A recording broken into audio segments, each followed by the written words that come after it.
ਹਮ ਤਨਵੰਤ ਭਾਗਠ ਸਚ ਨਾਇ। ਹਰ ਗੁਣ ਗਾਵੈ ਸਹਿਜ ਸੁਭਾਇ। ਪਿਉ ਦਾਦੇ ਕਾ ਖੋਲ ਜਿਠਾ ਖਜ਼ਾਨਾ। ਤਾਂ ਮੇਰੇ ਮਨ ਭਇਆ ਨਿਧਾਨਾ। ਰਤਨ ਲਾਲ ਜਾ ਕਾ ਕਛੂ ਨਾ ਮੋਲ। ਭਰੇ ਭੰਡਾਰ ਅਖੂਟ ਅਤੋਲ। ਖਾਵਹਿ ਖਰਚਹਿ ਰਲ ਮਿਲ ਭਾਈ। ਤੋਟ ਨਾ ਆਵੈ ਵਧ ਦੋ ਜਾਈ। ਕਹੋ ਨਾਨਕ ਜਿਸ ਮਸਤਕ ਲੇਖ ਲਿਖਾਇ। ਸੋ ਏਤ ਖਜ਼ਾਨਾ ਲਿਆ ਰਲਾਇ। ਕਹੋ ਨਾਨਕ ਜਿਸ ਮਸਤਕ ਲੇਖ ਲਿਖਾਏ। ਸੋ ਏਤ ਖਜ਼ਾਨਾ ਲਿਆ ਰਲਾਏ। ਸੋ ਪਰਮ ਸਨਮਾਨਯੋਗ ਜੁਗੋ ਜੁਗ ਅਟਲ ਚਵਰ ਛਤਰ ਅਤੇ ਤਖਤ ਦੇ ਮਾਲਕ, ਬਾਣੀ ਕੇ ਬੋਹਿਤ ਸਰਬ ਸਾਂਝੀ ਵਾਲਤਾ ਦੇ ਪ੍ਰਤੀਕ ਸ਼ਬਦ ਗੁਰੂ, ਦਸਾਂ ਹੀ ਪਾਤਸ਼ਾਹੀਆਂ ਦੀ ਜੋਤ, ਧੰਨ ਧੰਨ ਸ੍ਰੀ ਗੁਰੂ ਗ੍ਰੰਥ ਸਾਹਿਬ ਮਹਾਰਾਜ ਜੀ ਦੀ ਪਾਵਨ ਪਵਿੱਤਰ ਹਜ਼ੂਰੀ ਵਿੱਚ ਬਿਰਾਜਮਾਨ ਬਹੁਤ ਹੀ ਸਨਮਾਨਯੋਗ ਗੁਰੂ ਪਿਆਰੀ ਗੁਰੂ ਸਵਾਰੀ ਸਾਧ ਸੰਗਤ ਜੀ, ਸਤਿਗੁਰੂ ਜੀ ਦੀ ਮਹਾਨ ਬਖਸ਼ਿਸ਼ ਹੈ। ਗੁਰੂ ਚਰਨਾਂ ਵਿੱਚ ਬਿਰਾਜਮਾਨ ਹੋ ਕੇ ਆਪ ਜੀ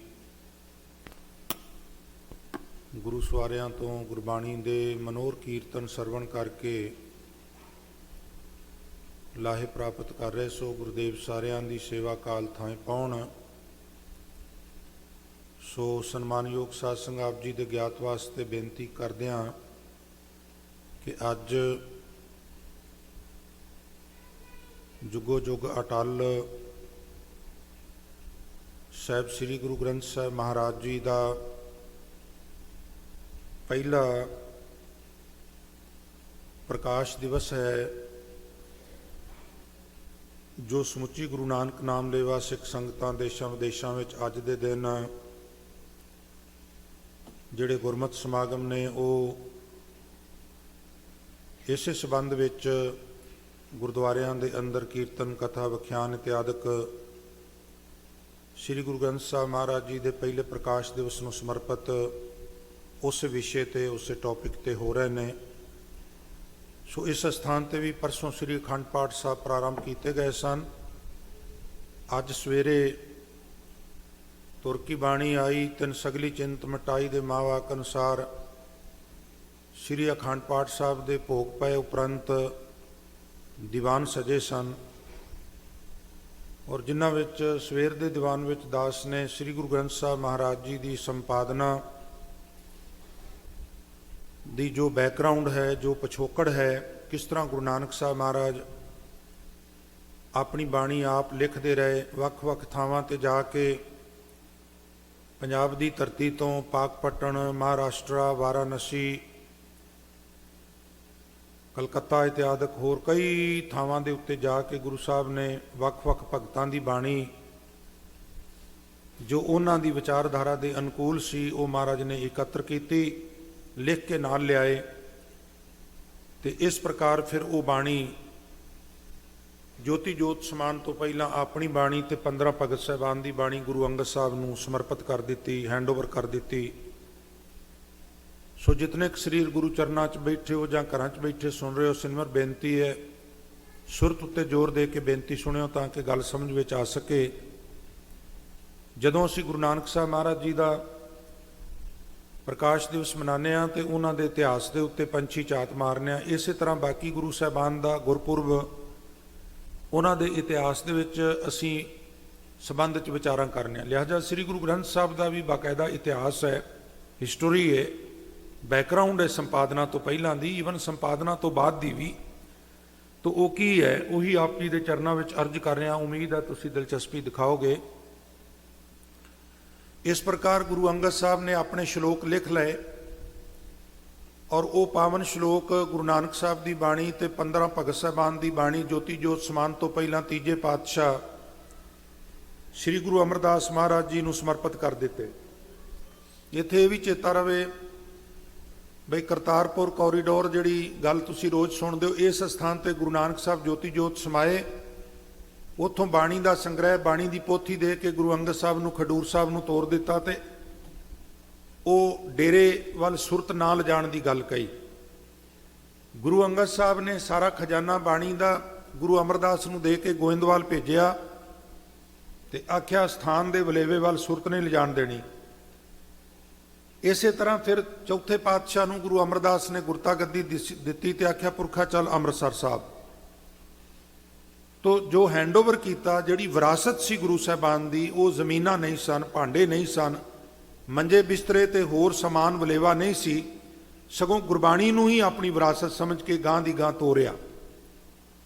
और इस प्रकार चौथे पातशाह ने अपनी बाणी और पहले 3 गुरु साहबान दी बाणी, भगत साहबान दी बाणी, ये सारा संग्रह इकट्ठा करके गुरु सवारिओ 5वें पातशाह गुरु अर्जन साहब महाराज जी नूं इस प्रकार संभालिया। इत्थों तक असी विचार करते करते सवेरे पहुंचे सां, समा समाप्त हो गया सी। सो फिर समा आउंदा जदों श्री गुरु ग्रंथ साहब महाराज जी की संपादना जो गुरु अर्जन साहब सच्चे पातशाह जी की रहनुमाई थले भाई गुरदास बाबा बुढ़ा, भाई सालो इत्यादक, बाबा जेठा जी इत्यादक, ये सारे पतवंते गुरसिख रल के करते ने। तो सवेर के दीवान में विचार की सी भी जदों गुरता गद्दी 1708 में बख्शिश करनी है, अंतरजामी सतगुरु नूं सारा पता है आने वाले समय किदां किदां दे वातावरण माहौल बनना है, तो फिर 1 सदी तो भी ज़्यादा समा पहला संपादना करने की जरूरत की सी। तो विद्वानां ने उहदे कुछ रीजन, उहदे कुछ कारण लिखे ने। उंज ते कई कारण ने, पर 3 प्रधान कारज ने, 3 मेजर वजह ने गुरु ग्रंथ साहब की उस समय विच जो संपादना की गई। उन्हां विचों एक कारण सी एक दिवस प्रभ प्रातः काला, दया भरे प्रभ दीन दयाला, यह मन उपजी प्रगट्यो जग पंथ, तेह कारण कीजै अब ग्रंथ। अमृत वेले श्री गुरु अर्जन देव महाराज जी सोच स्नान करके ते प्यारिओ रोजाना की तरह जदों नाम सिमरन विच बैठे तां जिस वक्त हजूर की सुरत जुड़ी ते कौम दे वारसो उस जुड़ी हुई सुरत विच महाराज के मन में एक फुरना आया। फुरना बई ये गुरु नानक साहब ने जो मारिया सिक्का जगत विच नानक निर्मल पंथ चलाया, जिहड़ा गुरु नानक ने बुनियाद रखी है कौम की, वो कौम तो बाकायदा तैयार हो गई है। लिहाजा पंथ तैयार हो गया है, उहदे वास्ते ग्रंथ की जरूरत है। एक दिवस एक दिन की गल है, प्रभ प्रातः काला, प्रभु श्री गुरु अर्जन देव महाराज जी अमृत वेले दया भरे प्रभ दीन दयाला, दया दे घर विच आए दीन दयाल सतगुरु श्री गुरु अर्जन देव महाराज जी साध संगत, ये बड़ा वड्डा परोपकार किया उन्होंने साडे ते तुहाडे ते सारी मनुखता ते। रूहे जमीन दे उत्ते बहुत सारे धार्मिक ग्रंथ ने, सत्कारयोग ने, पर श्री गुरु ग्रंथ साहब महाराज विच जो सर्ब सांझीवालता का उपदेश है, रूहे जमीन ते तुहानू श्री गुरु ग्रंथ साहब नूं छड्ड के होर किसी ग्रंथ चों इस तरह सर्ब सांझीवालता का उपदेश की झलक तक नहीं मिलेगी। सो ये समुची मनुखता ते गुरु साहबान का परोपकार है। सो मैं बेनती कर रहा सा, दया भरे प्रभ दीन दयाला, यह मन उपजी प्रगट्यो जग पंथ। उन्होंने दे मन विच विचार है भी पंथ प्रगट हो गया है, तेह कारण उस पंथ वास्ते कीजै अब ग्रंथ। एक कारण, एक रीजन विद्वाना ने भी लिखिया। दूसरा कारण जो सवेर दे दीवान विच साझा कीता सी, तीजा रह गया सी, ये साझे करके फिर अगे आप जी की सुरत उस इतिहास वाल दीवान का यतन करांगा। दूजा कारण, एक दिन हजूर श्री हरिमंदर साहब विच बैठे सन, विराजमान सन, सुशोभित सन, क्योंकि अजय गुरु ग्रंथ साहब की तो संपादना ही नहीं हुई। इस प्रकार सुंदर चांदनी उहदे थले 5वें पातशाह बराजे हुए ने, सिख पिछे चौर लैके खड़ा है ਕੋਲ ਭਾਈ ਗੁਰਦਾਸ ਬਾਬਾ ਬੁੱਢਾ ਸਾਹਿਬ ਨੇ ਸੰਗਤ ਹੈ, ਕੀਰਤਨ ਹੋ ਰਿਹਾ ਔਰ ਇਸ ਪ੍ਰਕਾਰ ਇੱਕ ਜੱਥਾ ਦੂਰੋਂ ਕਿਤੋਂ ਵਿਦੇਸ਼ ਚੋਂ ਸਿੱਖ ਸੰਗਤਾਂ ਦਾ ਆਇਆ। ਉਹਨਾਂ ਜ਼ਮਾਨਿਆਂ 'ਚ ਸਿੱਖ ਬਾਣੀ ਪੜ੍ਹਨ ਲੱਗੇ, ਸੰਗਦੇ ਨਹੀਂ ਸਨ ਹੁੰਦੇ, ਸ਼ਰਮਾਂਦੇ ਨਹੀਂ ਸਨ ਹੁੰਦੇ। ਉਹ ਆਪ ਆਪੂ ਸਾਜ਼ ਵਜਾਉਂਦੇ ਤੇ ਜਿਸ ਤਰ੍ਹਾਂ ਵੀ ਉਹਨਾਂ ਕੋਲੋਂ ਜੋੜੀਆਂ ਵਿੱਚ ਜੋਟੀਆਂ ਵਿੱਚ ਪੜ੍ਹਿਆ ਜਾਂਦਾ ਉਹ ਨਿਸ਼ੰਗ ਹੋ ਕੇ ਪੜ੍ਹਦੇ। ਪ੍ਰਭਾਤ ਫੇਰੀਆਂ ਤੇ ਔਰ ਧਾਰਮਿਕ ਯਾਤਰਾ ਪੈਦਲ ਜਦੋਂ ਕਰਦੇ ਤਾਂ ਗੱਲਾਂ ਨਾ ਰਿੜਕਦੇ, ਇੱਧਰ ਉੱਧਰ ਦੀਆਂ ਗੱਲਾਂ ਕਰਨ ਦੀ ਬਜਾਏ ਉਹ ਇਸ ਪ੍ਰਕਾਰ ਕੀਰਤਨ ਕਰਦੇ ਜਾਂਦੇ ਤੇ ਕੀਰਤਨ ਹੀ ਕਰਦੇ ਆਉਂਦੇ। ਸੋ ਪਿਆਰਿਓ, ਇਸ ਪ੍ਰਕਾਰ ਕੀਰਤਨ ਹੁੰਦਾ ਆਵੇ ਔਰ ਕੰਨਾਂ ਦੇ ਵਿੱਚ ਜਦੋਂ ਉਹ ਆਵਾਜ਼ ਪਈ, ਬੋਲ ਪਏ, ਅਲਫਾਜ਼ ਪਏ, ਵਰਡਿੰਗ ਪਈ, ਸ਼ਬਦਾਵਲੀ ਪਈ ਤਾਂ ਇੱਕਦਮ ਮਹਾਰਾਜ ਗੁਰੂ ਅਰਜਨ ਸਾਹਿਬ ਨੇ ਭਾਈ ਗੁਰਦਾਸ ਜੀ ਵੱਲ ਤੱਕਿਆ। ਹੁਣ ਭਾਈ ਗੁਰਦਾਸ ਇੰਨੇ ਸਿਆਣੇ, ਇੰਨੇ ਵਿਵੇਕੀ ਗੁਰਸਿੱਖ ਨੇ, ਉਹਨਾਂ ਨੂੰ ਰਸਨਾ ਨਾਲ ਦੱਸਣ ਦੀ ਲੋੜ ਨਹੀਂ ਪਈ ਵੀ ਮੈਂ ਕੀ ਕਹਿਣਾ ਚਾਹੁੰਦਾ। ਉਹ ਉਸੇ ਵੇਲੇ ਸਮਝ ਗਏ। ਅਸਲ ਵਿੱਚ ਸਿੱਖ ਜੋ ਗਾ ਰਹੇ ਸਨ ਪਿਆਰ ਨਾਲ, ਸ਼ਰਧਾ ਨਾਲ, ਭਾਵਨਾ ਨਾਲ, ਸੁਰ ਵਿੱਚ, ਤਾਲ ਵਿੱਚ, ਉਹ ਗੁਰਬਾਣੀ ਹੈ ਹੀ ਨਹੀਂ ਸੀ। ਮੈਂ ਸਵੇਰ ਦੇ ਦੀਵਾਨ ਵਿੱਚ ਬੇਨਤੀ ਕੀਤੀ ਸੀ, ਤੁਸੀਂ ਕਹੋਗੇ ਭੁਲੇਖਾ ਕਿਵੇਂ ਲੱਗ ਸਕਦਾ ਹੈ? ਪਿਆਰਿਓ, ਅੱਜ ਤੋਂ 5-6 ਸਦੀਆਂ ਪਹਿਲਾਂ ਤੇ ਭੁਲੇਖਾ ਲੱਗ ਸਕਦਾ ਸੀ। ਭੁਲੇਖਾ ਤੇ ਸਾਨੂੰ ਅੱਜ ਲੱਗਦਾ। ਕਿਵੇਂ ਲੱਗਦਾ ਹੈ ਜੀ? ਜਿਤਨੇ ਸਰੀਰ ਬੈਠੇ ਹੋ, ਘਰਾਂ 'ਚ ਬੈਠੇ ਜੁੜੇ ਹੋ, ਥੋੜਾ ਜਿਹਾ ਸੁਰ ਤੇ ਜ਼ੋਰ ਦਿਆ ਜੇ ਤਾਂ ਕਿ ਗੱਲ ਸਮਝ ਆ ਸਕੇ।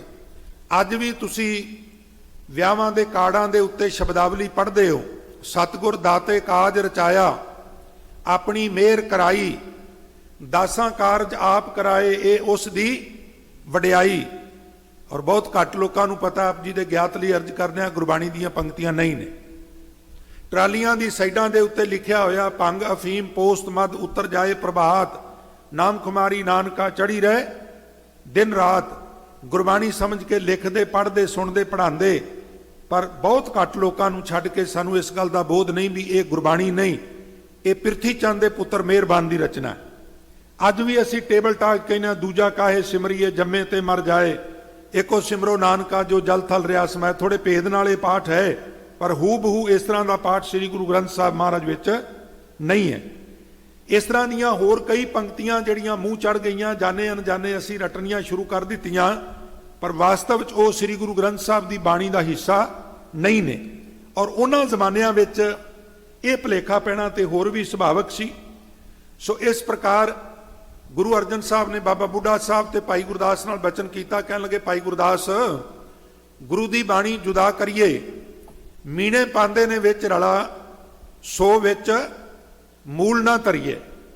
ਇਹ ਜਿਹੜੇ ਮੀਣੇ ਨੇ ਇਹ ਵਿੱਚ ਰਲਾ ਪਾ ਰਹੇ ਨੇ। ਪ੍ਰਿਥੀ ਚੰਦ ਦੀ ਸੰਤਾਨ ਮਿਹਰਬਾਨ ਇਤਿਆਦਕ।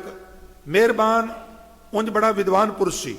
ਲਿਖਿਆ, ਮਿਹਰਬਾਨ ਪੁੱਤਰ ਪ੍ਰਿਥੀਏ ਦਾ ਕਵੀਸ਼ਰੀ ਕਰੇ, ਹਿੰਦੀ, ਫਾਰਸੀ, ਪੰਜਾਬੀ ਨਾਲੇ ਸੰਸਕ੍ਰਿਤ ਪੜ੍ਹੇ।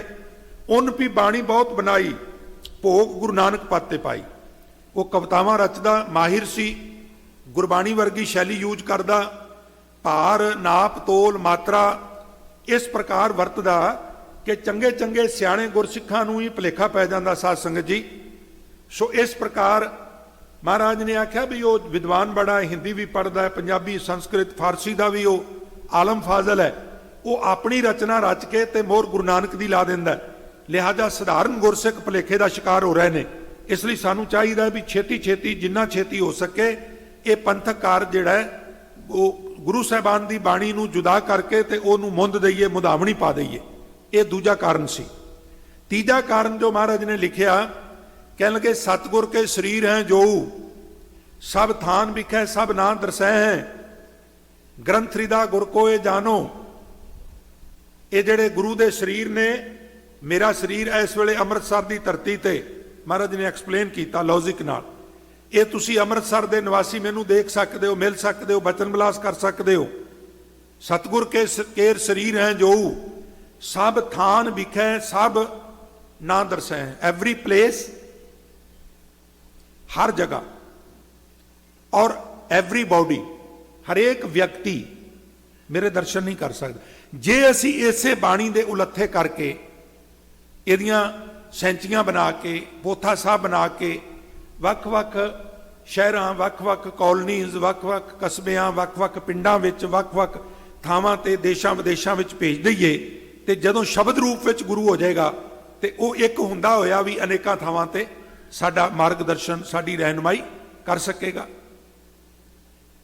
ਸੋ ਉੱਤਮ ਹੈ ਸਭ ਕਾਲ ਰਹੇ ਹੈ, ਮੇਰੇ ਸਰੀਰ ਤੇ ਜਾਂ ਤੇ ਹੈ ਦੀਰਘ, ਸਾਹਿਬ ਜਾਨ ਅਦਾਇਬ ਦੇ ਹੈ। ਮਹਾਰਾਜ ਨੇ ਬਕਾਇਦਾ ਤੁਲਨਾ ਕਰਕੇ ਦੱਸਿਆ ਬਈ ਪੋਥਾ ਸਾਹਿਬ ਮੇਰੇ ਸਰੀਰ ਨਾਲੋਂ ਹਰ ਹਾਲ ਉੱਤਮ ਨੇ, ਇਹ ਜੁਗੋ ਜੁਗ ਅਟਲ ਹੋਣਗੇ। ਥਾਂ ਪਰ ਥਾਂ ਸਿੱਖ ਸੰਗਤਾਂ ਨਾ ਸਿਰਫ ਦਰਸ਼ਨ ਕਰ ਸਕਣਗੀਆਂ ਬਲਕਿ ਪਾਠ ਕਰਕੇ ਗੁਰੂ ਗ੍ਰੰਥ ਸਾਹਿਬ ਨਾਲ ਬਚਨ ਬਿਲਾਸ ਵੀ ਕਰ ਸਕਣਗੀਆਂ। ਇਹ ਤਿੰਨ ਕਾਰਨ ਕੌਮ ਦੇ ਵਾਰਸੋ ਵਿਦਵਾਨਾਂ ਨੇ ਲਿਖੇ ਨੇ, ਇਸ ਤੋਂ ਇਲਾਵਾ ਵੀ ਕੁਝ ਰੀਜ਼ਨ ਹੋ ਸਕਦੇ ਨੇ। ਸੋ ਹੁਣ ਪ੍ਰੋਗਰਾਮ ਬਣ ਗਿਆ ਬਈ ਸ੍ਰੀ ਗੁਰੂ ਗ੍ਰੰਥ ਸਾਹਿਬ ਦੀ ਸੰਪਾਦਨਾ, ਗੁਰੂ ਸਾਹਿਬਾਨ ਦੀ ਬਾਣੀ ਔਰ ਭੱਟ ਸਾਹਿਬਾਨ ਦੀ ਬਾਣੀ ਜੋ ਉਚਾਰਨ ਹੋ ਚੁੱਕੀ ਹੈ ਪੰਜਵੇਂ ਪਾਤਸ਼ਾਹ ਦੇ ਵੇਲੇ, ਔਰ ਭਗਤ ਸਾਹਿਬਾਨ ਦੀ ਬਾਣੀ ਜੋ ਗੁਰੂ ਸਵਾਰਿਓ ਪਹਿਲਾਂ ਹੀ ਗੁਰੂ ਨਾਨਕ ਸਾਹਿਬ ਦੇ ਵੇਲੇ ਤੋਂ ਹੀ ਸੀਨੇ ਬਸੀਨੇ ਸਿੱਖਾਂ ਕੋਲ ਪਹੁੰਚ ਗਈ ਹੈ। ਸੋ ਇਸ ਪ੍ਰਕਾਰ ਹੋਰ ਜੋ ਗੁਰਸਿੱਖਾਂ ਦੀ ਬਾਣੀ ਹੈ ਉਹ ਵੀ ਮੌਜੂਦ ਹੈ। ਕਰੀਬ ਕਰੀਬ ਗੁਰੂ ਗ੍ਰੰਥ ਸਾਹਿਬ ਦਾ ਜਿਹੜਾ ਹੁਣ ਸਰੂਪ ਹੈ, ਜੇ ਇਸ ਸਰੂਪ ਨਾਲ ਉਸ ਸਰੂਪ ਦੀ ਤੁਲਨਾ ਕਰੀਏ ਤੇ ਨੌਵੇਂ ਪਾਤਸ਼ਾਹ ਦੇ ਸ਼ਲੋਕ ਤੇ ਨੌਵੇਂ ਪਾਤਸ਼ਾਹ ਦੇ ਸ਼ਬਦ ਛੱਡ ਕੇ ਬਾਕੀ ਸਾਰੀ ਬਾਣੀ ਦਾ ਸੰਗ੍ਰਹਿ ਉਸ ਵੇਲੇ ਪੰਜਵੇਂ ਪਾਤਸ਼ਾਹ ਕੋਲ ਮੌਜੂਦ ਹੈ। ਹੁਣ ਇਹਦੇ ਵਾਸਤੇ ਨਿਰਜਰ ਜੰਗਲ ਵਿੱਚ ਇੱਕ ਜਗ੍ਹਾ ਨਿਯਤ ਕੀਤੀ ਗਈ। ਹੁਣ ਤੇ ਭਾਵੇਂ ਉਹ ਅਸਥਾਨ ਵੱਸੋਂ ਵਿੱਚ ਆ ਗਿਆ, ਭੀੜ ਭੜੱਕਾ ਹੈ, ਟ੍ਰੈਫਿਕ ਹੈਗੀ ਹੈ, ਹੌਰਨ ਵੱਜਦੇ ਨੇ, ਪੋਲਿਊਸ਼ਨ ਹੈਗਾ ਹੈ, ਪਰ ਉਹਨਾਂ ਜ਼ਮਾਨਿਆਂ 'ਚ ਰਾਮਸਰ ਸਾਹਿਬ ਦਾ ਪਵਿੱਤਰ ਸਥਾਨ ਜਿਹੜਾ ਹੈ ਬਿਲਕੁਲ ਬਾਰ-ਬਾਰ ਸੀ ਤੇ ਬੜੀ ਹਰਿਆਵਲ ਸੀ, ਬੜਾ ਸੰਨਾਟਾ ਸੀ, ਬੜੀ ਇਕਾਗਰਤਾ ਬਣਦੀ ਸੀ। ਸੋ ਉਹ ਜਗ੍ਹਾ ਚੁਣੀ ਗਈ। ਉਸ ਜਗ੍ਹਾ ਦੇ ਉੱਤੇ ਉਚੇਚੇ ਤੌਰ ਤੇ ਪ੍ਰਬੰਧ ਹੋਏ, ਕਨਾਤਾਂ ਲੱਗੀਆਂ, ਵਾਟਰਪ੍ਰੂਫ ਤੰਬੂ ਲਾਏ ਗਏ, ਹੋਰ ਇਸ ਪ੍ਰਕਾਰ ਆਰਜੀ ਤੌਰ ਤੇ ਇਮਾਰਤਾਂ ਬਣਾਈਆਂ ਗਈਆਂ ਔਰ ਸੋਹਣੇ ਆਸਨ ਲਗਾ ਕੇ, ਪਲੰਗ ਢਾਹ ਕੇ, ਵਿਛਾਈਆਂ ਕਰਕੇ ਸਾਰਾ ਬਾਣੀ ਦਾ ਸੰਗ੍ਰਹਿ, ਪੋਥੀਆਂ ਉੱਥੇ ਇਕੱਤਰ ਕਰ ਦਿੱਤੀਆਂ ਗਈਆਂ। ਤੇ ਫਿਰ ਪਿਆਰਿਓ, ਭਾਈ ਸਾਹਿਬ ਭਾਈ ਗੁਰਦਾਸ ਜੀ ਦੀ ਅਗਵਾਈ ਹੇਠ ਇੱਕ ਵਿਦਵਾਨਾਂ ਦੀ ਟੀਮ ਨੇ ਗੁਰੂ ਅਰਜਨ ਸਾਹਿਬ ਮਹਾਰਾਜ ਜੀ ਦੀ ਰਹਿਨੁਮਾਈ ਥੱਲੇ ਉਹਨਾਂ ਦੀ ਹਾਜ਼ਰੀ ਵਿੱਚ ਸ੍ਰੀ ਗੁਰੂ ਗ੍ਰੰਥ ਸਾਹਿਬ ਮਹਾਰਾਜ ਜੀ ਦੀ ਬਾਣੀ ਤਰਤੀਬਵਾਰ ਲਿਖਣੀ ਸ਼ੁਰੂ ਕੀਤੀ। ਜਿਸ ਤਰ੍ਹਾਂ ਤੁਸੀਂ ਦਰਸ਼ਨ ਕਰਦੇ ਹੋ, ਸਭ ਤੋਂ ਪਹਿਲਾਂ ਸ੍ਰੀ ਜਪਜੀ ਸਾਹਿਬ, ਫਿਰ ਉਹ ਰਹਿਰਾਸ ਸਾਹਿਬ ਵਾਲੇ 9 ਸ਼ਬਦ, 16 ਸਾਹਿਬ ਇਤਿਆਦਿਕ ਦੀ ਬਾਣੀ, ਰਾਗਾਂ ਦਾ ਸਿਲਸਿਲਾ ਸ਼ੁਰੂ ਹੁੰਦਾ ਸ੍ਰੀ ਰਾਗ ਤੋਂ, ਔਰ ਉੱਥੇ ਤਰੀਕਾ ਵਰਤਿਆ ਗਿਆ ਸਭ ਤੋਂ ਪਹਿਲਾਂ ਗੁਰੂ ਨਾਨਕ ਸਾਹਿਬ ਦੀ ਬਾਣੀ, ਕਿਉਂਕਿ ਦੂਜੇ ਪਾਤਸ਼ਾਹ ਦੇ ਸਿਰਫ ਸ਼ਲੋਕ ਨੇ, ਇਸ ਪ੍ਰਕਾਰ ਸ਼ਬਦ ਅਸ਼ਟਪਦੀਆਂ ਸ਼ੰਤ ਇਤਿਆਦਿਕ ਨਹੀਂ ਹਨ। ਫਿਰ ਤੀਜੇ ਪਾਤਸ਼ਾਹ ਦੇ ਸ਼ਬਦ, ਫਿਰ ਚੌਥੇ ਪਾਤਸ਼ਾਹ ਗੁਰੂ ਰਾਮਦਾਸ ਮਹਾਰਾਜ ਜੀ ਦੇ ਸ਼ਬਦ, ਫਿਰ ਪੰਜਵੇਂ ਪਾਤਸ਼ਾਹ ਦੇ ਸ਼ਬਦ, ਕਿਉਂਕਿ ਨੌਵੇਂ ਪਾਤਸ਼ਾਹ ਦੇ ਸ਼ਬਦ ਤੇ ਅਜੇ ਪ੍ਰਾਪਤ ਹੀ ਨਹੀਂ ਸਨ ਹੋਏ। ਸੋ ਇਸ ਪ੍ਰਕਾਰ ਫਿਰ ਉਸੇ ਰਾਗ ਵਿੱਚ ਜੇ ਅਸ਼ਟਪਦੀਆਂ ਹਨ ਤੇ ਸ਼ਬਦਾਂ ਤੋਂ ਬਾਅਦ ਕ੍ਰਮਵਾਰ ਪਹਿਲੇ ਤੀਜੇ ਚੌਥੇ ਪੰਜਵੇਂ ਪਾਤਸ਼ਾਹ ਦੀਆਂ ਅਸ਼ਟਪਦੀਆਂ, ਜੇ ਸ਼ੰਤ ਹਨ ਤੇ ਸ਼ੰਤ, ਜੇ ਉਸ ਰਾਗ ਵਿੱਚ ਕੋਈ ਵਾਰ ਹੈ ਤੇ ਫਿਰ ਉਹ ਵਾਰ, ਲੰਬੇਰੀ ਬਾਣੀ, ਤੇ ਉਸ ਤੋਂ ਬਾਅਦ ਫਿਰ ਭਗਤਾਂ ਦੀ ਬਾਣੀ ਦੀ ਤਰਤੀਬ। ਜੇ ਉਸ ਰਾਗ ਵਿੱਚ ਕਬੀਰ ਸਾਹਿਬ ਦੀ ਬਾਣੀ ਹੈ ਤੇ ਪਹਿਲਾਂ ਕਬੀਰ ਸਾਹਿਬ, ਜੇ ਉਸ ਰਾਗ ਵਿੱਚ ਭਗਤ ਨਾਮਦੇਵ ਸਾਹਿਬ ਦੀ ਬਾਣੀ ਹੈ ਤੇ ਫਿਰ ਭਗਤ ਨਾਮਦੇਵ, ਭਗਤ ਰਵਿਦਾਸ ਜੀ ਔਰ ਬਾਕੀ ਭਗਤ ਸਾਹਿਬਾਨ ਦੀ ਕ੍ਰਮਵਾਰ ਬਾਣੀ ਇਸ ਤਰ੍ਹਾਂ ਲਿਖਣੀ ਸ਼ੁਰੂ ਕੀਤੀ। ਫਿਰ ਜਦੋਂ ਰਾਗ ਬਦਲ ਜਾਂਦਾ ਤੇ ਫਿਰ ਪਹਿਲਾਂ ਵਾਲੀ ਤਰਤੀਬ, ਪਹਿਲੇ ਤੀਜੇ ਚੌਥੇ ਪੰਜਵੇਂ ਪਾਤਸ਼ਾਹ ਦੇ ਸ਼ਬਦ ਅਸ਼ਟਪਦੀਆਂ, ਫਿਰ ਜੇ ਕੋਈ ਵਾਰ ਹੈ ਤੇ ਉਹ ਲੰਬੇਰੀ ਬਾਣੀ, ਔਰ ਫਿਰ ਭਗਤਾਂ ਦੀ ਬਾਣੀ ਕ੍ਰਮਵਾਰ ਤਰਤੀਬਵਾਰ, ਫਿਰ ਰਾਗ ਬਦਲ ਜਾਂਦਾ ਔਰ ਇਹ ਸਿਲਸਿਲਾ ਲਗਾਤਾਰ ਚੱਲਦਾ ਰਹਿੰਦਾ। ਵਿੱਚ ਵਿੱਚ ਜਿਸ ਗੁਰੂ ਸਾਹਿਬਾਨ ਦੀਆਂ ਵਾਰਾਂ ਨੇ ਜੋ ਸ਼ੁਰੂ ਵਿੱਚ ਪੌੜੀਆਂ ਦੇ ਰੂਪ ਵਿੱਚ ਸਨ, ਤੋਂ ਬਾਅਦ ਵਿੱਚ ਗੁਰੂ ਗ੍ਰੰਥ ਸਾਹਿਬ ਦੀ ਸੰਪਾਦਨਾ ਵੇਲੇ ਮਹਾਰਾਜ ਗੁਰੂ ਅਰਜਨ ਸਾਹਿਬ ਨੇ ਭਾਈ ਗੁਰਦਾਸ ਜੀ ਨੂੰ ਕਹਿ ਕੇ ਉਹ ਜਿਹੜੀਆਂ ਵਾਰਾਂ ਦੇ ਵਿੱਚ ਪੌੜੀਆਂ, ਉਸ ਹਰੇਕ ਪੌੜੀ ਦੇ ਨਾਲ ਮਿਲਦੇ ਭਾਵ ਦੇ ਜੋ ਸ਼ਲੋਕ ਨੇ ਉਹ ਨਿਰੂਪਣ ਕਰਾਏ। ਪਹਿਲੇ ਪਾਤਸ਼ਾਹ ਦੇ, ਦੂਜੇ ਪਾਤਸ਼ਾਹ, ਤੀਜੇ ਚੌਥੇ ਪੰਜਵੇਂ ਪਾਤਸ਼ਾਹ ਦੇ ਸ਼ਲੋਕ, ਔਰ ਵਿੱਚ ਕਿਤੇ ਕਿਤੇ ਭਗਤ ਬਾਣੀ ਵਿੱਚੋਂ ਵੀ ਕੁਝ ਸ਼ਲੋਕ ਵਾਰਾਂ ਵਿੱਚ ਨਿਰੂਪਣ ਕਰਵਾਏ ਗਏ। ਔਰ ਜਦੋਂ ਸਾਰੀਆਂ ਵਾਰਾਂ ਲਿਖੀਆਂ ਗਈਆਂ, ਕੁਝ ਸ਼ਲੋਕ ਫਿਰ ਵੀ ਬਚ ਗਏ, ਤਾਂ ਭਾਈ ਗੁਰਦਾਸ ਕਹਿਣ ਲੱਗੇ ਮਹਾਰਾਜ ਹੁਣ ਕੁਝ ਸ਼ਲੋਕ ਅਜੇ ਵੀ ਵਾਰਾਂ ਤੋਂ ਵੱਧ ਗਏ ਨੇ। ਤਾਂ ਮਹਾਰਾਜ ਕਹਿਣ ਲੱਗੇ ਸਮਾਂ ਆਵੇਗਾ, ਜੇ ਲਿਖਦੇ ਜਾਓ ਫਿਰ ਮੈਂ ਦੱਸਾਂਗਾ ਇਹ ਪਾਵਨ ਬਚਨ ਕਿੱਥੇ ਨਿਰੂਪਣ ਕਰਨੇ ਨੇ। ਫਿਰ ਅਖੀਰ ਵਿੱਚ ਜਾ ਕੇ ਮਹਾਰਾਜ ਕਹਿਣ ਲੱਗੇ ਵੀ ਉਹ ਸ਼ਲੋਕ ਹੁਣ ਇੱਥੇ ਲਿਖੋ। ਮਹਾਰਾਜ ਇਹਨਾਂ ਦਾ ਸਰਲੇਖ ਕੀ ਲਿਖੀਏ? ਤਾਂ ਹਜ਼ੂਰ ਕਹਿਣ ਲੱਗੇ ਲਿਖੋ ਸ਼ਲੋਕ ਵਾਰਾਂ ਤੇ ਵਧੀਕ। ਭਾਵ ਇਹ ਉਹ ਸ਼ਲੋਕ ਨੇ ਜਿਹੜੇ ਵਾਰਾਂ ਤੋਂ ਵਧੇ ਹੋਏ ਨੇ। ਔਰ ਇਸ ਪ੍ਰਕਾਰ ਤਰਤੀਬਵਾਰ ਇਹ ਸਾਰੀ ਬਾਣੀ ਜਿਹੜੀ ਹੈ ਉਹ ਇਤਿਹਾਸਕਾਰਾਂ ਮੁਤਾਬਕ ਲਗਭਗ 1 ਵਰ੍ਹੇ ਦਾ ਸਮਾਂ ਲੱਗਾ, ਜੋ ਸਖਤ ਮਿਹਨਤ ਕਰਨ ਤੋਂ ਬਾਅਦ ਇੱਕ ਗੁਰੂ ਗ੍ਰੰਥ ਸਾਹਿਬ ਸੱਚੇ ਪਾਤਸ਼ਾਹ ਦੀ ਬੀੜ ਤਿਆਰ ਹੋਈ। ਹੁਣ ਜਿਹੜਾ ਇਹ ਪਾਵਨ ਬੀੜ ਪੋਥਾ ਸਾਹਿਬ ਸ਼ੁਰੂ ਵਿੱਚ ਤੇ ਗੁਰਸਿੱਖ ਪੋਥੀ ਵੀ ਕਹਿੰਦੇ ਸਨ, ਸੋ ਪੋਥੀ ਪਰਮੇਸ਼ਰ ਕਾ ਥਾਨ। ਇਸ ਪ੍ਰਕਾਰ ਪੋਥਾ ਸਾਹਿਬ ਤਿਆਰ ਹੋ ਗਏ। ਤਾਂ ਹੁਣ ਪੋਥਾ ਸਾਹਿਬ ਦੀ ਜੋ ਅਗਲੀ ਸੇਵਾ ਹੈ ਉਹ ਸਤਿਗੁਰੂ ਨੇ ਆਪਣੇ ਨਿਕਟਵਰਤੀ ਗੁਰਸਿੱਖਾਂ ਨੂੰ ਦੱਸਿਆ ਵੀ ਇਸ ਪ੍ਰਕਾਰ ਪ੍ਰਯੋਜਨ ਹੈ।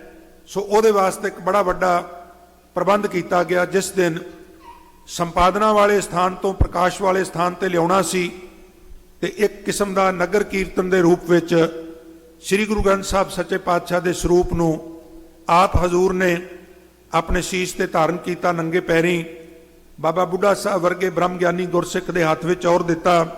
ਇੱਕ ਸਿੱਖ ਛਤਰ ਲੈ ਕੇ ਨਾਲ ਤੁਰਦਾ, ਇੱਕ ਛੜਕਾਈ ਕਰਦਾ। ਇਸ ਪ੍ਰਕਾਰ ਅੱਗੇ ਪਹਿਲਾਂ ਤੋਂ ਹੀ ਪ੍ਰਬੰਧ ਸਫਾਈ ਦਾ ਕੀਤਾ ਗਿਆ। ਬੜੀ ਸ਼ਾਨੋ ਸ਼ੌਕਤ ਨਾਲ, ਬੜੇ ਅਦਬ ਨਾਲ, ਸਤਿਕਾਰ ਨਾਲ, ਮਾਨ ਨਾਲ ਸ੍ਰੀ ਗੁਰੂ ਗ੍ਰੰਥ ਸਾਹਿਬ ਸੱਚੇ ਪਾਤਸ਼ਾਹ ਪੋਥਾ ਸਾਹਿਬ ਦੇ ਸਰੂਪ ਨੂੰ ਰਾਮਸਰ ਸਾਹਿਬ ਦੇ ਪਵਿੱਤਰ ਸਥਾਨ ਤੋਂ ਗੁਰੂ ਸਵਾਰਿਓ ਇਸ ਪ੍ਰਕਾਰ ਸ੍ਰੀ ਹਰਿਮੰਦਰ ਸਾਹਿਬ ਲਿਆਂਦਾ ਗਿਆ। ਸੰਗਤਾਂ ਵਿੱਚ ਬੜਾ ਹਰਸ਼, ਬੜਾ ਉਲਾਸ। ਉਦੋਂ ਉਚੇਚੇ ਤੌਰ ਤੇ ਗੁਰੂ ਨਾਨਕ ਨਾਮ ਲੇਵਾ ਸਿੱਖ ਸੰਗਤਾਂ ਸ੍ਰੀ ਦਰਬਾਰ ਸਾਹਿਬ ਅੰਮ੍ਰਿਤਸਰ ਸਾਹਿਬ ਪਹੁੰਚੀਆਂ ਹੋਈਆਂ ਸਨ। ਸੋ ਜਿੱਥੇ ਸਤਿਗੁਰੂ ਜੀ ਆਪ ਪ੍ਰਕਾਸ਼ਮਾਨ ਹੁੰਦੇ ਉਸ ਸਥਾਨ ਤੇ ਪੀੜਾ ਸਾਹਿਬ ਸਜਾਇਆ ਗਿਆ ਸੀ। ਬਣੇ ਪ੍ਰੋਗਰਾਮ ਅਨੁਸਾਰ ਬਾਬਾ ਜੀ ਨੂੰ ਇਸ਼ਾਰਾ ਹੋਇਆ ਤੋ ਇਸ ਪ੍ਰਕਾਰ ਮਹਾਰਾਜ ਦੇ ਸੀਸ ਤੋਂ ਸਰੂਪ ਲੈ ਕੇ ਪੋਥਾ ਸਾਹਿਬ ਉਸ ਤਖਤ ਸਾਹਿਬ ਦੇ ਉੱਤੇ ਬਿਰਾਜਮਾਨ ਕਰ ਦਿੱਤਾ ਗਿਆ। ਹੁਣ ਹੁਕਮ ਹੋਇਆ ਵੀ ਬਾਬਾ ਬੁੱਢਾ ਸਾਹਿਬ, ਇਸ਼ਾਰਾ ਹੋਇਆ ਤੇ ਬਾਬਾ ਜੀ ਨੇ ਪੁੱਛਿਆ ਸਤਿਗੁਰੂ ਜੀ ਕੀ ਹੁਕਮ ਹੈ? ਤੋ ਇਸ ਪ੍ਰਕਾਰ ਸਾਧ ਸੰਗਤ ਬਾਬਾ ਜੀ ਨੂੰ ਹੁਕਮ ਹੋਇਆ, ਬੁੱਢਾ ਸਾਹਿਬ ਖੋਲੋ ਗ੍ਰੰਥ, ਲਿਓ ਆਵਾਜ਼, ਸੁਣੇ ਸਭ ਪੰਥ। ਉਦੋਂ ਸਾਊਂਡ ਸਿਸਟਮ ਤੇ ਕੋਈ ਨਹੀਂ ਸੀ ਨਾ। ਉਦੋਂ ਤੇ ਗੁਰਸਿੱਖ ਉਂਝ ਹੀ ਇੰਨੇ ਬਲਵਾਨ ਸਨ, ਇੰਨੇ ਸਿਰੜੀ ਸਨ ਬਈ ਉਹ ਅੱਧੇ ਕਿਲੋਮੀਟਰ ਤੱਕ ਤੇ ਉਹਨਾਂ ਦੀ ਉਂਝ ਹੀ ਆਵਾਜ਼ ਜਾਂਦੀ ਸੀ। ਪਿਆਰਿਓ, ਜਿਵੇਂ ਸਾਧਨ ਆਉਂਦੇ ਜਾਣ ਤਿਵੇਂ ਅਸੀਂ ਫਿਰ ਸੁਖ ਰਹਿਣੇ ਜਾਏ, ਤਿਵੇਂ ਫਿਰ ਅਸੀਂ ਸੋਲ ਜਾਏ, ਇਸ ਤਰ੍ਹਾਂ ਹੁੰਦੇ ਜਾਂਦੇ ਆ। ਤੇ ਜੇ ਨਾ ਆਉਣ ਤੇ ਉਹ ਸਰੀਰ ਆਟੋਮੈਟਿਕ ਫਿਰ ਉਸੇ ਤਲ ਦੇ ਉੱਤੇ ਆ ਵੀ ਜਾਂਦਾ। ਸੋ ਬਾਬਾ ਬੁੱਢਾ ਸਾਹਿਬ ਨੇ ਸ੍ਰੀ ਗੁਰੂ ਗ੍ਰੰਥ ਸਾਹਿਬ ਮਹਾਰਾਜ ਜੀ ਦਾ ਪ੍ਰਕਾਸ਼ ਕੀਤਾ। ਪਿਆਰਿਓ, ਪ੍ਰਕਾਸ਼ 4 ਚੁਫੇਰੇ ਹਰਸ਼ ਉਲਾਸ, ਚਿਹਰਿਆਂ ਤੇ ਲਾਲੀਆਂ ਛਾ ਗਈਆਂ। ਇੱਕ ਸਿੱਖ ਚੌਰ ਲੈ ਕੇ ਖੜਾ, ਉੱਤੇ ਸੁੰਦਰ ਚਾਨਣੀ, ਸੋਹਣੇ ਪੋਸ਼ਾਕੇ, ਸੁੰਦਰ ਰਮਾਲਿਆਂ ਵਿੱਚ ਮਹਾਰਾਜ ਸਜੇ ਹੋਏ ਨੇ। ਔਰ ਬਾਬਾ ਬੁੱਢਾ ਸਾਹਿਬ ਨੇ ਜਿਹੜਾ ਮੁੱਖ ਵਾਕ ਲਿਆ, ਇਤਿਹਾਸਕਾਰਾਂ ਮੁਤਾਬਕ ਪਹਿਲਾ ਮੁੱਖ ਵਾਕ ਆਇਆ, ਸੰਤਾਂ ਕੇ ਕਾਰਜ ਆਪ ਖਲੋਇਆ, ਹਰ ਕੰਮ ਕਰਾਵਣ ਆਇਆ ਰਾਮ, ਤਰਤ ਸੁਹਾਵੀ ਤਾਲ ਸੁਹਾਵਾ, ਵਿੱਚ ਅੰਮ੍ਰਿਤ ਜਲ ਛਾਇਆ ਰਾਮ। ਲੰਮੇਰਾ ਸ਼ਬਦ ਹੈ ਇਹ ਸਾਰਾ ਸ਼ਬਦ। ਸ਼ੰਤ ਜਿਹੜਾ ਹੈ ਉਹ ਬਾਬਾ ਬੁੱਢਾ ਸਾਹਿਬ ਨੇ ਉੱਚੀ ਆਵਾਜ਼ ਵਿੱਚ ਸਿੱਖ ਪੰਥ ਨੂੰ ਪੜ੍ਹ ਕੇ ਸੁਣਾਇਆ। ਮੁੱਖ ਵਾਕ ਲਿਆ, ਹੁਕਮਨਾਮਾ ਲਿਆ ਔਰ 4 ਚੁਫੇਰੇ ਜੈ ਜੈਕਾਰ ਹੋ ਗਈ। ਫਿਰ ਪਿਆਰਿਓ, ਇਸ ਪ੍ਰਕਾਰ ਹੁਣ ਗੁਰੂ ਅਰਜਨ ਸਾਹਿਬ ਸੱਚੇ ਪਾਤਸ਼ਾਹ ਸਨਮੁਖ ਸੰਗਤ ਵਿੱਚ ਬੈਠੇ ਨੇ। ਇਹ ਕੀ ਹੈ ਜੀ? ਇਹ ਪੂਰਨੇ ਪਾਏ ਜਾ ਰਹੇ ਨੇ। ਗੁਰੂ ਸਾਹਿਬਾਨ ਨੇ ਬਹੁਤ ਸਾਰੇ ਇਸ ਤਰ੍ਹਾਂ ਦੀਆਂ ਸਿਧਾਂਤ ਨੇ ਜਿਨ੍ਹਾਂ ਨੂੰ ਆਪਣੇ ਜੀਵਨ ਵਿੱਚ ਅਮਲ ਵਿੱਚ ਲਿਆ ਕੇ ਬਾਕਾਇਦਾ ਜਿਹਨੂੰ ਇੰਪਲੀਮੈਂਟ ਕਹਿੰਦੇ ਉਹ ਕਰਕੇ ਸਾਨੂੰ ਜਾਂਚ ਦੱਸੀ ਵੀ ਸ੍ਰੀ ਗੁਰੂ ਗ੍ਰੰਥ ਸਾਹਿਬ ਦਾ ਸਤਿਕਾਰ ਕਿਵੇਂ ਕਰਨਾ ਹੈ।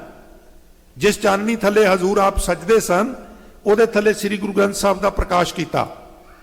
ਆਪੂ ਨਵੇਕਲੇ ਹੋ ਕੇ ਬੈਠੇ।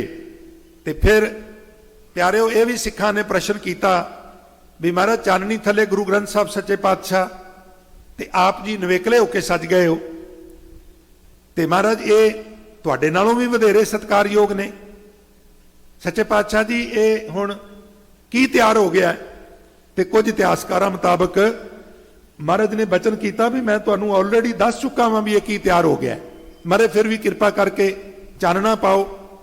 ਤਾਂ ਮਹਾਰਾਜ ਨੇ ਉੱਥੇ ਬਚਨ ਕੀਤਾ ਵੀ ਜਿਸ ਤਰ੍ਹਾਂ ਮਾਂ ਪਿਓ ਦੋਵੇਂ ਮਿਹਨਤ ਕਰਦੇ ਨੇ, ਮਸ਼ੱਕਤ ਕਰਦੇ ਨੇ, ਪਿਆਰਿਓ ਸੁਰ ਤੇ ਜ਼ੋਰ ਦਿਆ ਜੇ, ਔਰ ਪਿਤਾ ਕਮਾਈ ਕਰਦਾ ਹੈ, ਮਾਂ ਵੀ ਆਪਣੇ ਵੱਲੋਂ ਮਿਹਨਤ ਕਰਦੀ ਏ, ਉਹ ਪੈਸੇ ਕਮਾ ਕੇ ਘਰ ਲਿਆਉਂਦਾ, ਉਹਨਾਂ ਪੈਸਿਆਂ ਨਾਲ ਬਾਜ਼ਾਰ ਵਿੱਚੋਂ ਸੌਦਾ ਹੁੰਦਾ, ਤੁਸੀਂ ਇੱਥੇ ਗਰੋਸਰੀ ਕਹਿੰਦੇ ਹੋ, ਉਹ ਗਰੋਸਰੀ ਘਰ ਲਿਆ ਕੇ ਰੱਖੀ ਜਾਂਦੀ ਹੈ। ਫਿਰ ਮਾਂ किचन विच घंटा 2 घंटे 3 घंटे मेहनत करदी, खाण लग्या ते 5-7 मिनट ही लगदे ने, बनदा ते कोई नहीं 5-7 मिनटां च।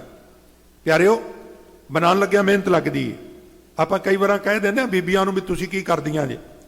प्यारिओ कुछ लोग ते 2 in 1 हुंदे ना, ये विचारियां ते एक किस्म का पता नहीं किन्ने को प्रोफैशन ने इन्हां दे।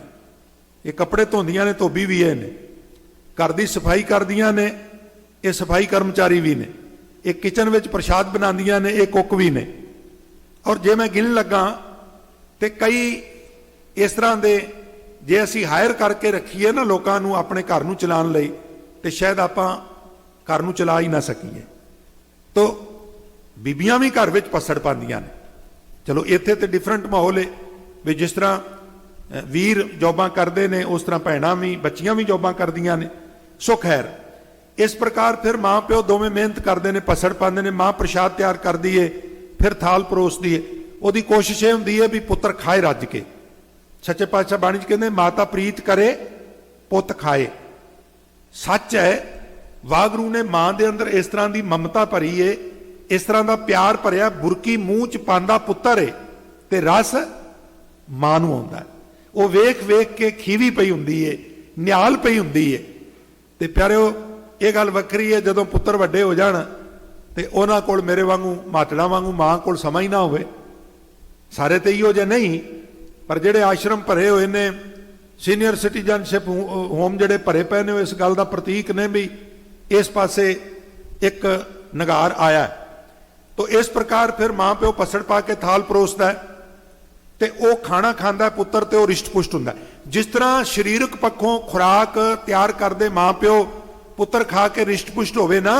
पंजवें पातशाह कहन लगे गुरसिखो इस तरह मैं तुहाडी आत्मा की खुराक का थाल परोसिया।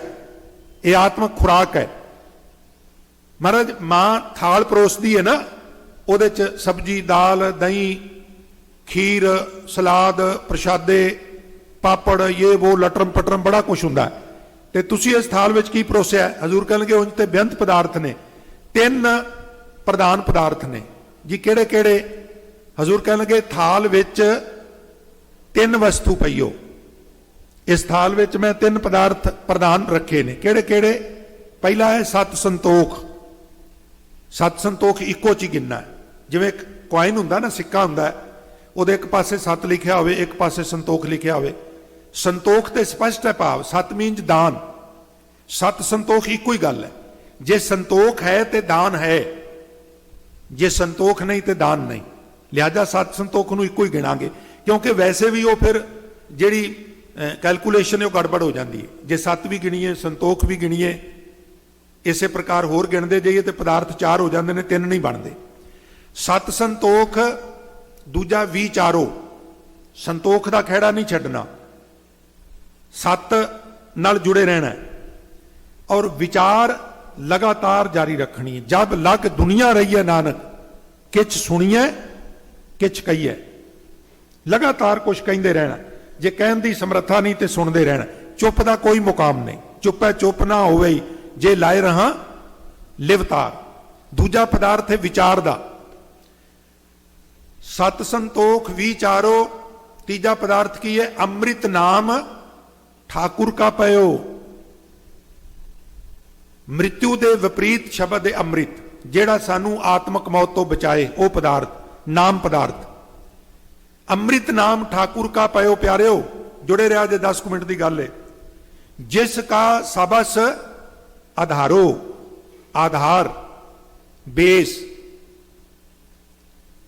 जो साडा आधार है जीवन का, जिन्हों महाराज कहते साचा नाम मेरा आधारो, साच नाम आधार मेरा जिन भुखा। अमृत नाम ठाकुर का पयो, जिसका सबस आधारो। फिर अगे सुनो जी, जे को खावे जे को पुंचै। जेड़ा जेड़ा इस थाल विचों खुराक खाएगा और खा के पचाएगा, उसका उधार हो जाएगा। खाना की है? जदों महाराज कहते खावें खर्चे रल मेरे भाई, आही खावें खर्चे हैं। एक पाठ कर रहा दूजा सुन रहा, एक विचार कर रहा दूजा सुन रहा, एक कीर्तन सुना रहा दूजा सुन रहा। यही इनू छकन का तरीका।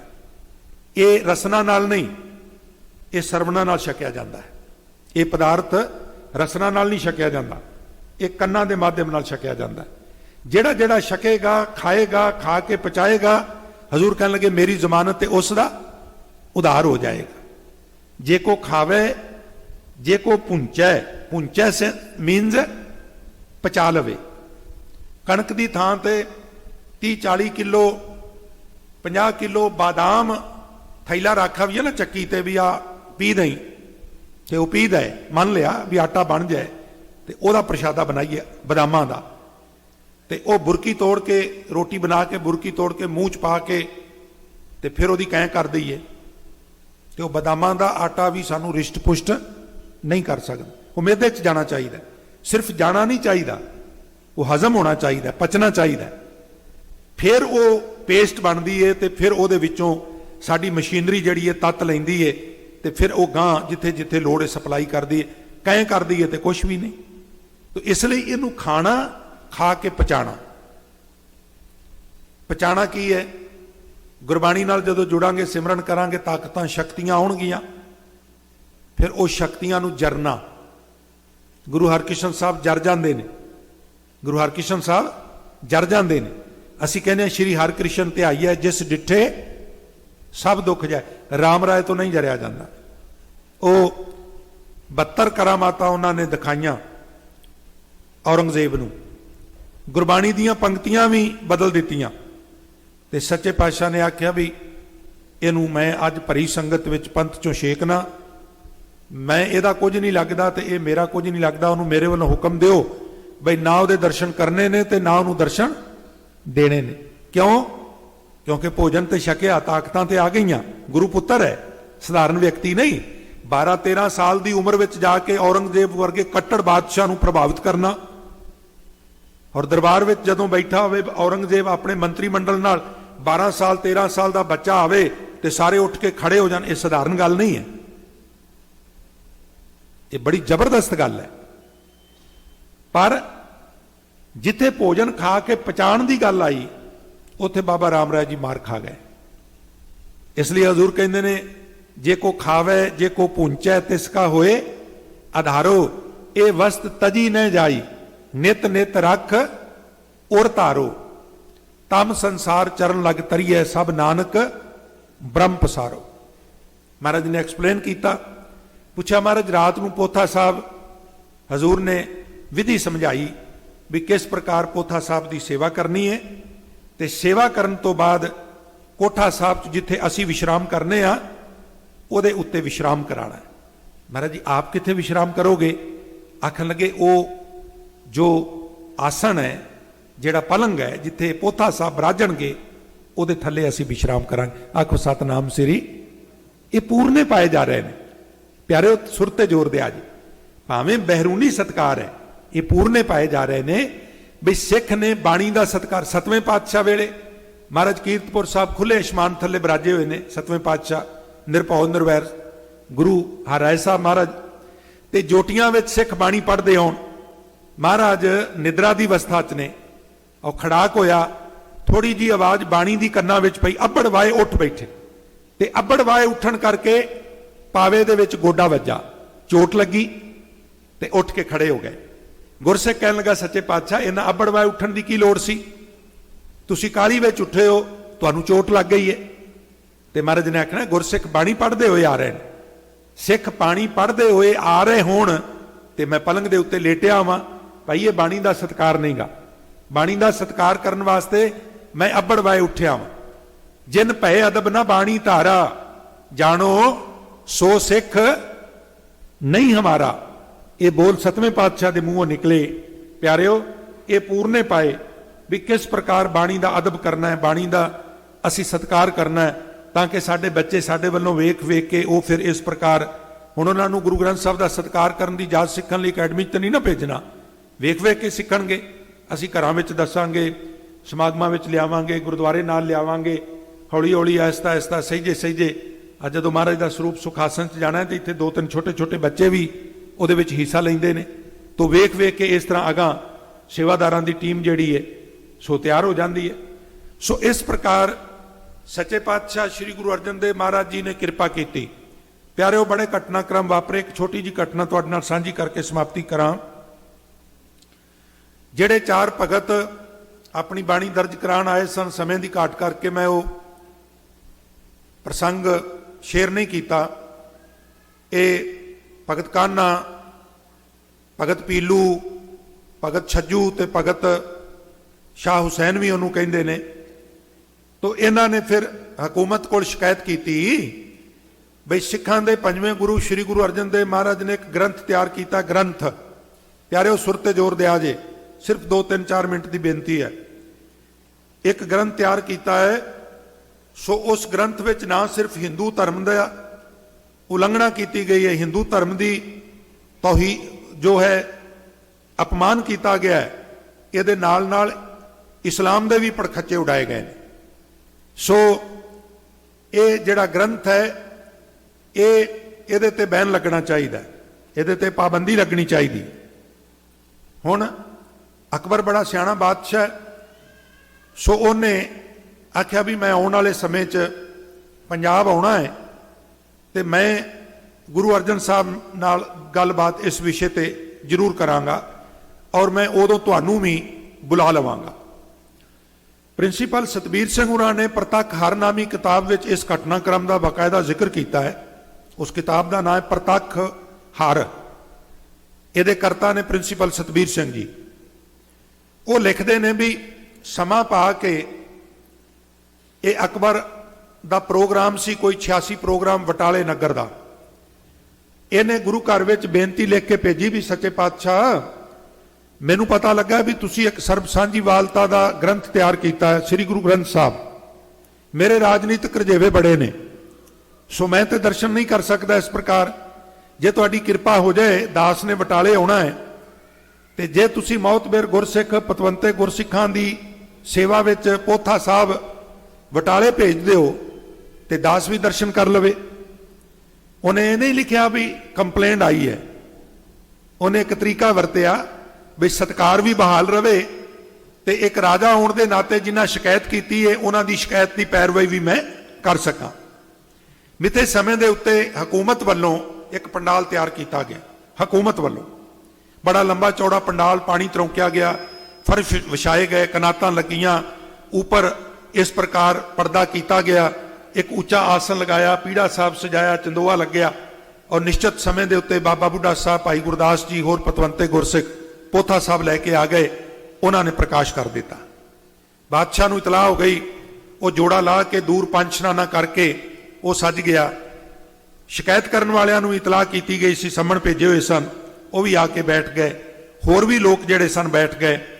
सो इस प्रकार बादशाह ने शिकायतकर्तावां नूं आख्या भी दसो तुसी पोथा साहब आ गए ने, तुहानूं की एतराज है, किहड़ा वचन गुरु ग्रंथ साहब विच इस्लाम की तौहीन करदा है, हिंदू धर्म की उलंघना करदा है? ते आखन लगे जी पढ़ के सुनाओ। बाबा जी ने हुक्मनामा लिया, मुख वाक लिया ते लंबी कथा है। वो मुख वाक जिस वेले लिया तो वो आखन लगे जी नहीं सारियां थावां ते इदां नहीं, हालांकि ਉਹਦੇ ਵਿੱਚ भी सांझीवालता की गल सी। फिर दूजा बचन लिया, ਉਹਦੇ ਵਿੱਚ भी कोई गल नहीं लभी। तीजी बारी फिर बाबा साहब ने शब्द पढ़िया। ये आखन लगे जी जान के उतों पढ़ते ही नहीं जिथे कंट्रोवर्सल गल्लां ने।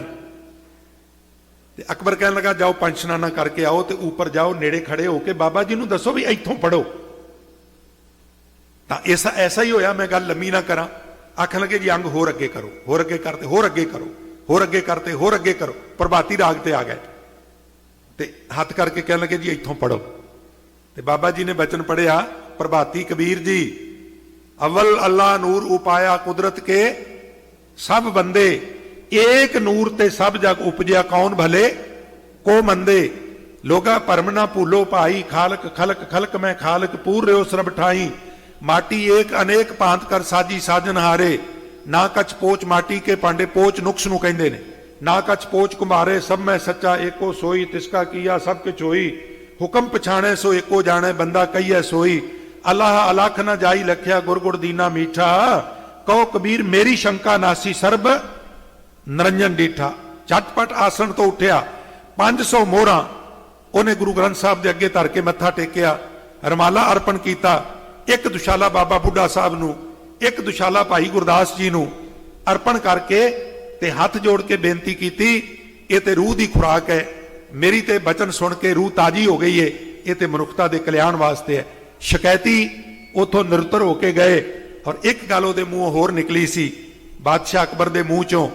ਉਹ ਆਖਣ ਲੱਗਾ, ਮਿਸ਼ਰੀ ਦੇ ਡਲੇ ਨੂੰ ਜਿਹੜੇ ਪਾਸਿਓਂ ਮਰਜ਼ੀ ਚੱਕ ਮਾਰ ਲਈਏ ਉਹ ਮਿੱਠਾ ਹੀ ਹੁੰਦਾ ਹੈ। ਤੁਸੀਂ ਜਿੱਥੋਂ ਮਰਜ਼ੀ ਪੜ੍ਹ ਲਓ, ਜਿੱਥੋਂ ਮਰਜ਼ੀ ਪੜ੍ਹਾ ਲਓ, ਇਹਦੇ ਵਿੱਚ ਰੂਹੇ ਜ਼ਮੀਨ ਦੇ ਉੱਤੇ ਇਸ ਤਰ੍ਹਾਂ ਦਾ ਕੋਈ ਧਰਮ ਨਹੀਂ ਜਿਹਦੇ ਵਿੱਚ ਸਰਬ ਸਾਂਝੀਵਾਲਤਾ ਦੀ ਗੱਲ ਕੀਤੀ ਗਈ ਹੋਵੇ। ਜਿਸ ਕਦਰ ਗੁਰੂ ਗ੍ਰੰਥ ਸਾਹਿਬ 'ਚ ਸਰਬ ਸਾਂਝੀਵਾਲਤਾ ਦੀ ਗੱਲ ਕੀਤੀ ਗਈ ਹੈ, ਇਸ ਕਦਰ ਹੋਰ ਕਿਤੇ ਵੀ ਤੁਹਾਨੂੰ ਸਰਬ ਸਾਂਝੀਵਾਲਤਾ ਦੀ ਗੱਲ ਨਹੀਂ ਮਿਲੇਗੀ। ਤੋ ਇਸ ਪ੍ਰਕਾਰ ਸਾਨੂੰ ਬਹੁਤ ਵੱਡਾ ਖਜ਼ਾਨਾ ਪੰਜਵੇਂ ਪਾਤਸ਼ਾਹ ਨੇ ਇਹ ਬਖਸ਼ਿਸ਼ ਕੀਤਾ। ਸਮਾਂ ਪਾ ਕੇ ਉਸੇ ਜੋਤ ਨੇ, ਉਸੇ ਜੁਗਤ ਨੇ ਨਾਂਦੇੜ ਸਾਹਿਬ ਦੀ ਪਾਵਨ ਧਰਤੀ ਦੇ ਉੱਤੇ ਦੇਹਧਾਰੀ ਗੁਰੂ ਪ੍ਰਥਾ ਨੂੰ ਸਮਾਪਤ ਕਰਦਿਆਂ ਹੋਇਆਂ ਹੁਕਮ ਕੀਤਾ, ਆਗਿਆ ਭਈ ਅਕਾਲ ਕੀ ਤਬੈ ਚਲਾਇਓ ਪੰਥ, ਸੋ ਸਭ ਸਿੱਖਨ ਕੋ ਹੁਕਮ ਹੈ ਗੁਰੂ ਮਾਨਿਓ ਗ੍ਰੰਥ।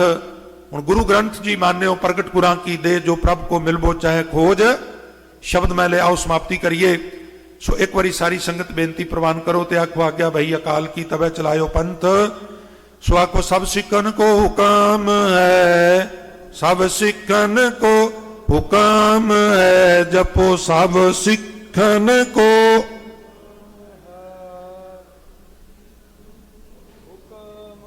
ਪਿਆਰਿਓ, ਅੱਜ ਗੁਰੂ ਗ੍ਰੰਥ ਸਾਹਿਬ ਮਹਾਰਾਜ ਦਾ ਪਹਿਲਾ ਪ੍ਰਕਾਸ਼ ਦਿਵਸ ਹੈ। ਇਸ ਲਈ ਬੁਲੰਦ ਆਵਾਜ਼ ਵਿੱਚ ਆਖੋ, ਸਭ ਸਿੱਖਨ ਕੋ ਹੁਕਮ ਹੈ, ਸਭ ਸਿੱਖਨ ਕੋ ਹੁਕਮ ਹੈ, ਜਪੋ ਸਭ ਸਿੱਖਨ ਕੋ।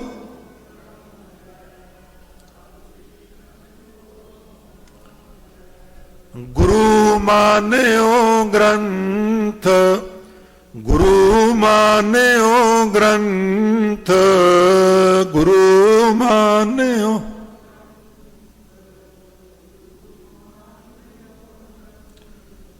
ਸੋ ਸਤਿਗੁਰੂ ਦੀ ਕਿਰਪਾ ਸਦਕਾ, ਸੰਗਤਾਂ ਦੇ ਸਹਿਯੋਗ ਸਦਕਾ ਪਰਸੋਂ ਰੋਜ਼ ਤੋਂ ਸ੍ਰੀ ਅਖੰਡ ਪਾਠ ਸਾਹਿਬ ਰੱਖੇ ਗਏ ਸਨ, ਜਿਨ੍ਹਾਂ ਦੇ ਅੱਜ ਸਵੇਰੇ ਭੋਗ ਪਏ।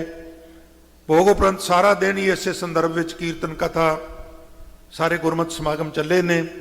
ਐਸੇ ਦੀਨ ਦਿਆਲ ਸਤਿਗੁਰੂ ਸ੍ਰੀ ਗੁਰੂ ਗ੍ਰੰਥ ਸਾਹਿਬ ਮਹਾਰਾਜ ਜੀ ਦੇ ਪਹਿਲੇ ਪ੍ਰਕਾਸ਼ ਦਿਵਸ ਦੀਆਂ ਆਪ ਸਾਰੀਆਂ ਸੰਗਤਾਂ ਨੂੰ ਬਹੁਤ ਬਹੁਤ ਵਧਾਈਆਂ ਹੋਣ।